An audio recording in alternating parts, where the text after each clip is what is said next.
میں رمضان شریف کے روزے رکھتی ہوں, ہمیں راشن ملنا چاہیے. میرا نام حافظ محمد یونس ہے, اور یہ جو بچے تمام آپ دیکھ رہے ہیں تو یہ تمام کے تمام ہی نابینا ہیں. کچھ بچوں کا جو ہے نا آپریشن کروایا تو لیکن اس کا جو ہے نا وہ رزلٹ وہ بالکل ہی نہ ہونے کے برابر ہے.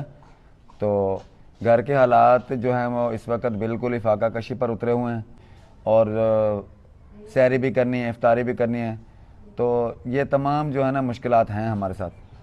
آپ صاحب بتائیے گا کہ پہلے آپ کا سورس آف انکم جسے کہتے ہیں کہ آمدن کا ذریعہ کوئی ہے آپ کا؟ نہیں جی, بالکل میرا آمدن کا ذریعہ کوئی نہیں. میں پہلے مسجد امام تھا, لیکن اب نظر زیادہ خراب ہونے سے میں خود بھی گھر بیٹھ گیا ہوں. تو ابھی گھر بیٹھ کے بس. یعنی کہ اب آپ کو بھی نظر نہیں آتا؟ نہیں بالکل نہیں. آپ کا کام کاروبار کوئی نہیں ہے, کوئی کاروبار نہیں ہے. جی دوستو, آپ نے حافظ صاحب میرے ساتھ تھے, ان کی بات سنی ہے.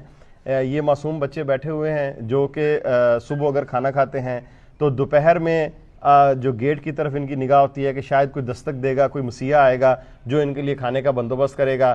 کچھ خدا ترس لوگ ہیں جو ان کے محلے دار ہیں, ان کی تھوڑی ہیلپ بھی کرتے ہیں. لیکن اس وقت جو موقع چل رہا ہے ماہ رمضان کا, اس میں آپ کو پتہ ہے کہ ہر بچے کی خواہش ہوتی ہے کہ اس کے والدین اس کے لیے کچھ نہ کچھ کریں. لیکن یہ والد بیچارہ پہلے کام کرتا تھا, ایک مسجد امام تھا, لیکن اب یہ بھی آنکھوں کی بینائی جانے کی وجہ سے بیچارہ گھر بیٹھ گیا ہے, اور آمدن کا کوئی ذریعہ نہیں ہے, کوئی جائیداد نہیں ہے, کوئی وراثت نہیں ہے.